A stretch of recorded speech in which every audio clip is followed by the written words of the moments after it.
A Memphis woman buried her pet. She ran into a problem with the pet cemetery. When the cemetery owner was unwilling to work with the woman, she called Fox 13 Problem Solvers for help. Fox 13 Scott Mattis joins us here in the studio with details. Scott?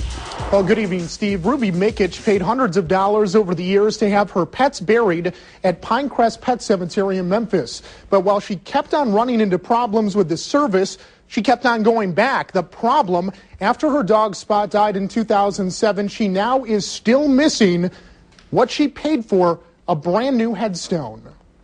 Yeah, this cemetery is just not kept up well at all. For Ruby, this is not just a cemetery. It's a field in South Memphis filled with her broken dreams. I'm trying to find the graves. Laying for eternity are the cats and dogs of countless Memphians. A dozen in the last 25 years just for Ruby. 1 cat and 11 dogs. To Ruby, her animals are much more than just cats and dogs.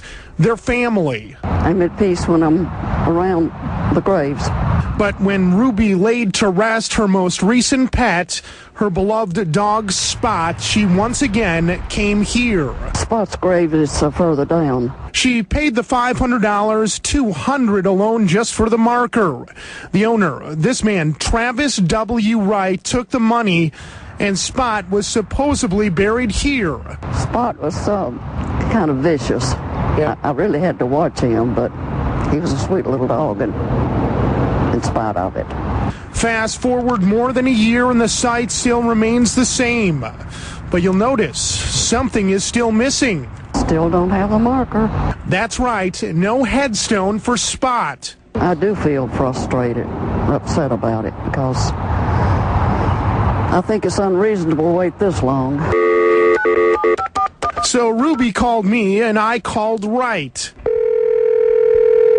While I was on the phone with Mr. Wright, I asked him several different questions. First of all, where is the headstone? Secondly, who is the supplier that he orders his headstones from? And finally, did he even order the headstone in the first place? He could not tell me or show me any kind of documentation saying that he had actually even ordered the headstone.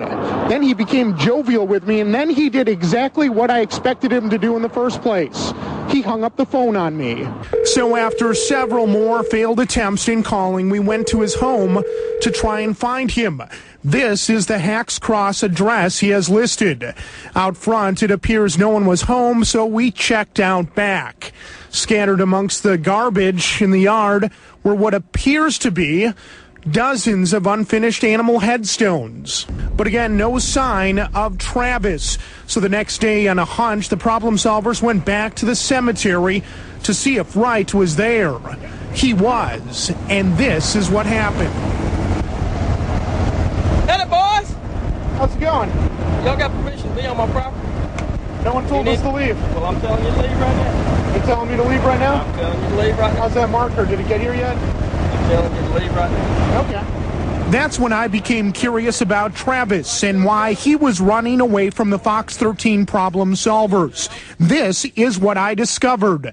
Over the years, Travis W. Wright has had a long history with the Shelby County court system, including guilty pleas to 2 charges of theft of property, assault, kidnapping, and threats for extortion. But even with that said, Spot's headstone is still missing. So now all Ruby can do is wait, wonder, and ask the simple question, why? I thought he would do the right thing about it originally, but he hasn't. Now, the Better Business Bureau has recorded 5 complaints against this company and its owner over the last 36 months, leaving it with an unsatisfactory record with the Bureau. I also received just another email today from a woman right here in Memphis who's having the same experience with the same company. Now, Merle and Steve, I'd like to send out a special thanks to a local company here. They're called West Memorials, and they said after they heard about our story, they'd donate free of charge to Ruby and her now deceased dog Spot a brand new headstone. Awesome. But there's a problem. You'd think that would be the end of it. Yeah. When I told Ruby about this, she was ecstatic. She was very excited. I called again the owner of this pet cemetery, and he said absolutely not. If that headstone makes it to his pet cemetery, he would remove it, and Ruby would be in violation of the contract she signed. So we solved the problem, but as easy of a solution as it is, he wouldn't let us. You know, I know that probably makes you very upset. Well, And she's a customer of his. yeah. She paid the money, and she did not get the service that she paid for. Bottom line, period. All right. Well, will you stay on and keep us updated? Absolutely. Thank you, Absolutely. Scott.